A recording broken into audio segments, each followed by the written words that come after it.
All right, welcome back to another episode of The Urban Platform Speaks. Make sure to like and subscribe as you tune into the channel, check out the content. And with that being said, man, I want to talk about some comments, right? Well, a discussion that Stephen A. Smith had with Alonzo Ball on their new podcast. I think it's called Ball in the Family, right? And this was an interesting conversation. So Lonzo Ball seems to think that if you take LeBron James and put him on that Jordan 90s team, the team that Jordan had in the 90s, that LeBron, you would have got the same result, right? You would have had the same championships and stuff like that. And Stephen A pushed back on that, which I agree with what Stephen A was saying.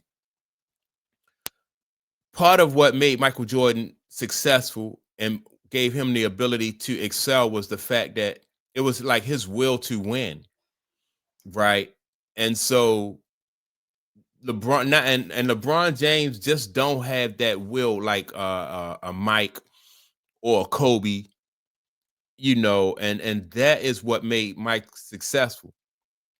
These players in this generation, they just don't get it, because this generation and the basketball that is played nowadays is not as physical as it used to be back in those days.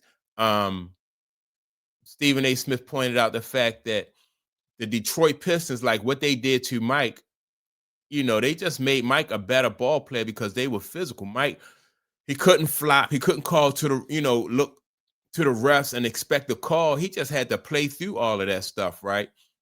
Not just Mike, but anybody who played in that era. You wasn't trying to, you wasn't expecting anything from the refs. You just played like wasn't no refs out there, and you just did the best you could with that situation.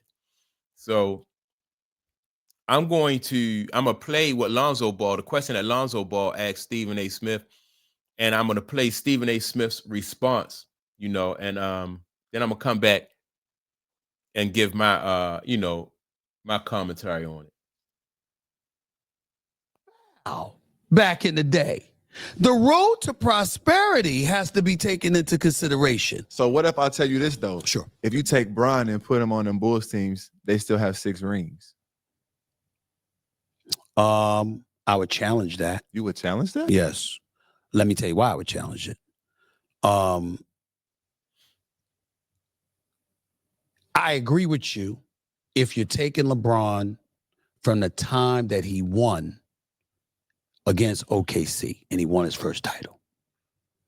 I get to look at the 7 previous years. All right, let me stop. Even before Stephen A. Smith go back into, at no point in time, I don't think that LeBron James, in my opinion, at no point in time demonstrated that he had the will to battle through what Detroit put Mike through, what Boston put Mike through.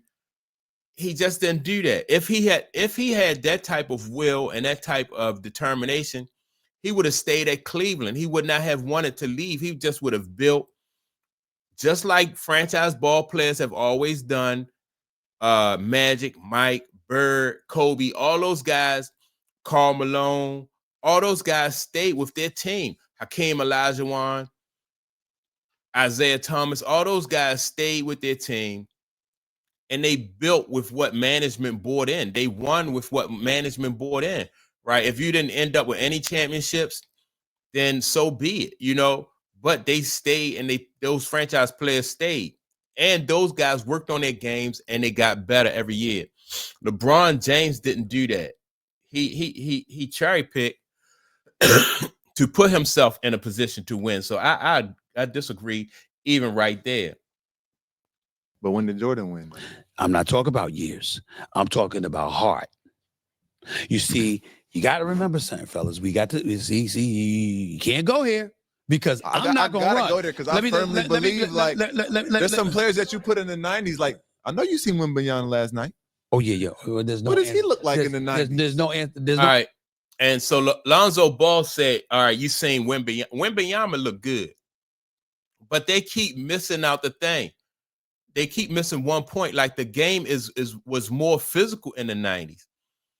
You had guys, you had Ralph Sampson was about the same height as Wembanyama. if the league was just so physical. Wembanyama is not playing against any power forwards like what Ralph Sampson played against. He didn't play against, those guys like what Kareem played. It wasn't no Artis Gilmore, wasn't no Bob Lanier. I mean, ain't no Bob Lanier today. Ain't no Artis Gilmore. Those guys, ain't no Kevin Willis, ain't no Terry Cummings. It's a whole different league than what Wembanyama. Not to say Wembanyama, I like him. He a very good player. He's excellent ball player, but it's a whole different league, man. So you just can't throw Wembanyama back in the 70s and 80s and think he's going to do that. What he's doing today, because the same players wasn't there. So let me continue on with this conversation, though. Want me to tell you what happened to him? Want me to tell you what happened? He's shooting it over though. Remember when what happened to him last year? He got into some blood clots. That would have happened to him. That's what they would have done to him back in the day. They'd have found a way. That's what they did. I'm just telling you, you had cats that had a license to assault you. It was a different game. But let me get back to your let me get back to your point. So LeBron is a total package kind of player. 6'9", 260, post you up, do all of these other things. See, y'all want to ignore how you lost to Dallas. You don't get to do that. I don't ignore it, but I think he should have won that, honestly. Time out. That's probably his only fault on his resume. That's fine, but understand the importance of that fault. Here's why. You didn't have a bad game. You were scared. It was the fourth quarter of 4 consecutive games of an NBA Finals. Unquestionably, the greatest player in the world went 4 games, scoring 4 points or less in the fourth quarter with J.J. Barea and Jason Terry guarding him. There is no discussion here. There's no discussion here. The point that I'm making to you is this.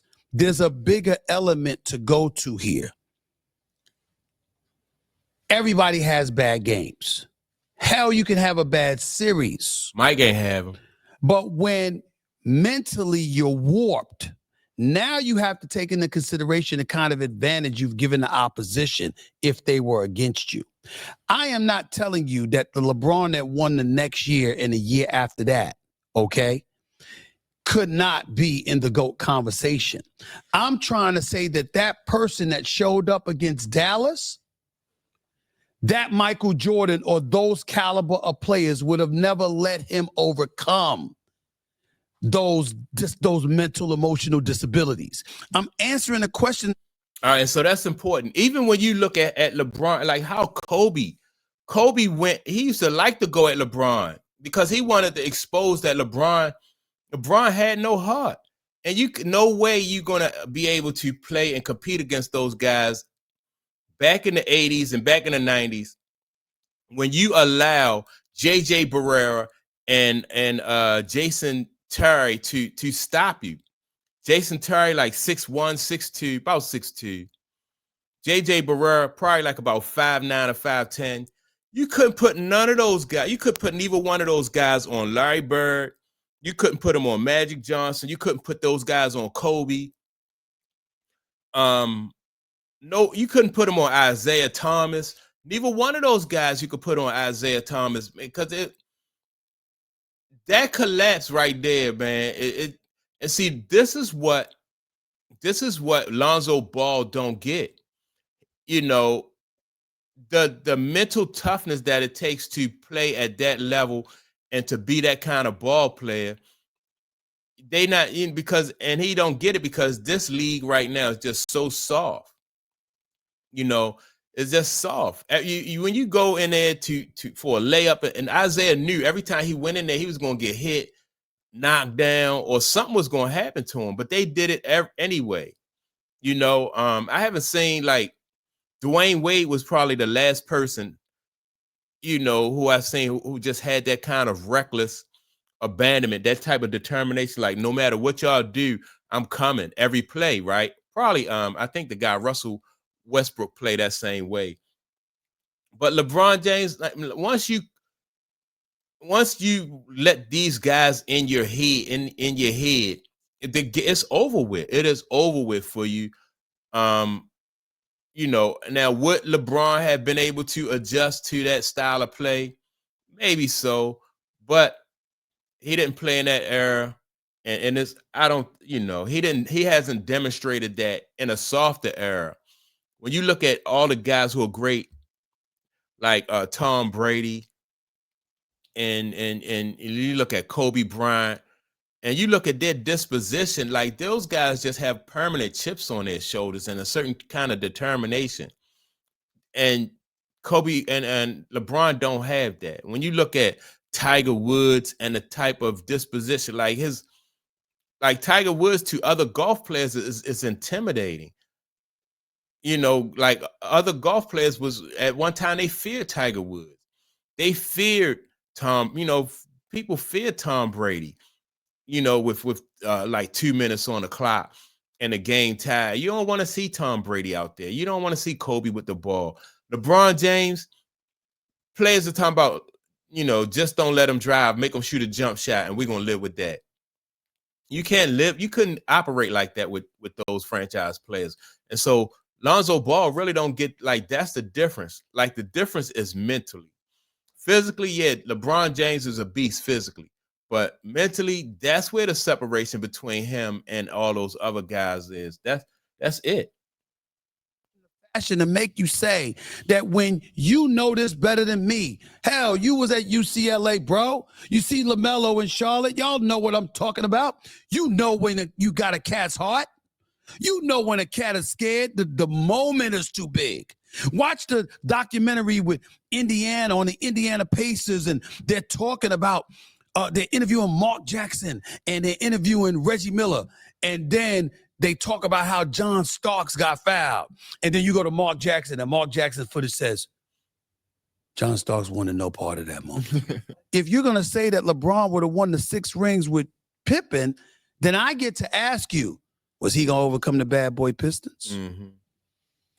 It took MJ some tries. I'm just saying, I got you. I'm saying I get to ask that question. That's fair. I would argue that's all I'm if you saying. give him the same amount of time, yes. Okay. And I'm saying to you, there was never an issue with MJ's heart.